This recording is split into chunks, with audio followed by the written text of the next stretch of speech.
رسول اللہ صلی اللہ علیہ وسلم نے فرمایا کہ جب کسی بندے سے گناہ ہوتا ہے اور وہ اللہ کے سامنے ہاتھ اٹھا کے توبہ کرتا ہے تو اللہ فرشتوں سے کہتے ہیں کہ دیکھو یہ مجھ سے توبہ کر رہا ہے نا، اس کو یقین ہے کہ کوئی خدا ہے، کوئی رب ہے جو اس کے گناہ پہ سزا بھی دے سکتا ہے اور معاف بھی. حالانکہ ابھی اللہ نے سزا دی نہیں ہے، کوئی نظر بھی نہیں آ رہی سزا اس کو یقین ہے کہ میرا کوئی رب ہے جو اس گناہ پہ سزا بھی دے سکتا ہے اور معاف بھی کر سکتا ہے، تبھی یہ مجھ سے گڑ گڑا کے معافی مانگ رہا ہے. تو میں اس کے عمل کی لاج رکھتا ہوں. بہت سے گناہ کرتے ہیں، نہیں ہاتھ اٹھاتے اللہ کے سامنے، اور اللہ کو دیکھنے کے بعد تو سارے ہی ہاتھ اٹھائیں گے، تو پھر تو سارے اٹھا لیں گے ہاتھ، توبہ کریں گے.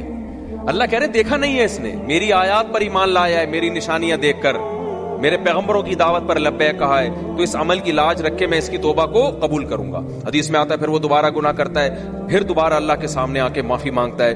اللہ کہتا ہے دوبارہ گناہ ہو گیا، پھر معافی مانگنا اس کی علامت ہے، اس کو یقین ہے کہ میرا کوئی رب ہے جو گناہوں پہ سزا بھی دے سکتا ہے اور جزا بھی دے سکتا ہے، معاف بھی کر سکتا ہے.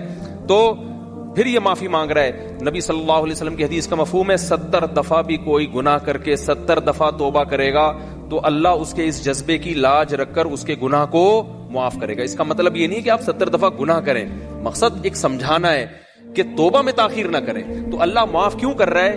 اس کے اس توحید والے نظریے کی بیس پر کہ اس کو پتا ہے کہ مجھے گناہ معاف کروانے کے لیے میرے پاس اللہ کے سوا کوئی آپشن نہیں ہے. تو توحید اللہ کو بہت پسند ہے، شرک سے اللہ کو بہت زیادہ نفرت.